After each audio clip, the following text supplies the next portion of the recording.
동학 개미 운동이라고 들어보셨습니까? 혹시 동참하고 계신가요?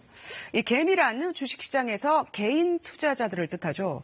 코로나19로 인한 증시 폭락 국면에서 이 개미들이 마치 나라를 살리자는 동학운동처럼 외국인이 내던진 주식을 사들인 현상을 동학 개미 운동이라고 부릅니다.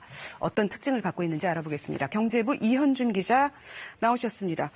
이 개인들이 투자를 주식시장에 최근에 많이 한 게 어떤 큰 변수가 될 정도의 양이었나요? 네, 먼저 삼성전자 주가 상황을 보면서 말씀드리겠습니다. 네. 뒤에 보시는 것처럼 최근 한 달여 사이에 삼성전자 종가가 가장 낮았던 날이 3월 23일인데요. 네. 42,500원이었습니다. 오늘 49,600원까지 회복했습니다. 네. 이 기간 사이에 투자자별 매매 동향을 보면 외국인은 6,600억 원어치를 팔았고 기관은 1,900억 원어치를 팔았습니다. 이거를 다 개인이 산 거나 마찬가지예요? 네, 맞습니다. 7,000원이나 회복한 삼성전자 주가는 사실상 개인이 끌어올린 겁니다. 코스피 전체를 봐도 마찬가지인데요. 지난달에 외국인이 팔아치운 주식은 12조 원이 넘는데 개인 투자자는 11조 원을 매수했습니다.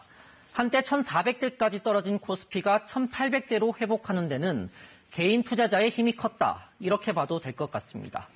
근데 개인 투자자의 투자 방식이 이전과 좀 다르다는 얘기가 있던데 어떤 특징이 있습니까? 네, 과거와 달리 대형 우량주를 많이 사고 있다는 게 가장 큰 특징입니다. 네. 지난달 개인 전체 순매수를 분석해보면요. 삼성전자 순매수가 개인 전체 순매수의 절반이나 차지했습니다.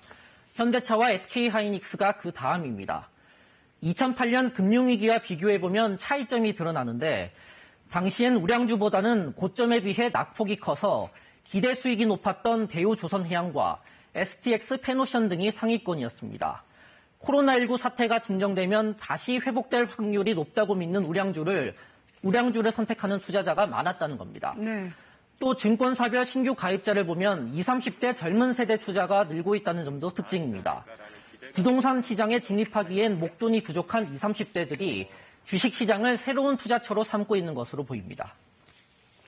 이런 개인들의 활발한 주식 투자가 앞으로 계속 이어질까요? 네, 당분간은 그럴 것 같습니다. 우선 고강도 부동산 대책 등으로 마땅한 투자처가 없습니다.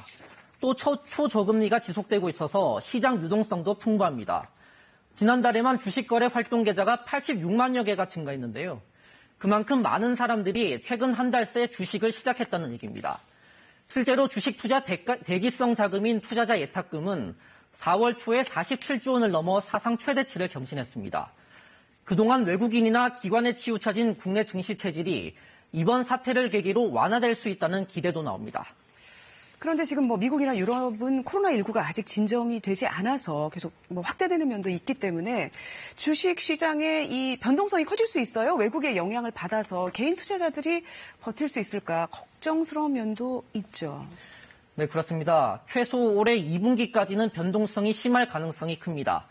아직 코로나19 사태가 전 세계적으로 확산세에 있고 실물 경제 타격이 얼마나 심각한지 알 수 있는 경제 지표들이 안 나온 상태입니다. 신중한 투자가 필요합니다. 금융당국은 테마주 위주의 단타 매매에 대해서도 우려하고 있는데요.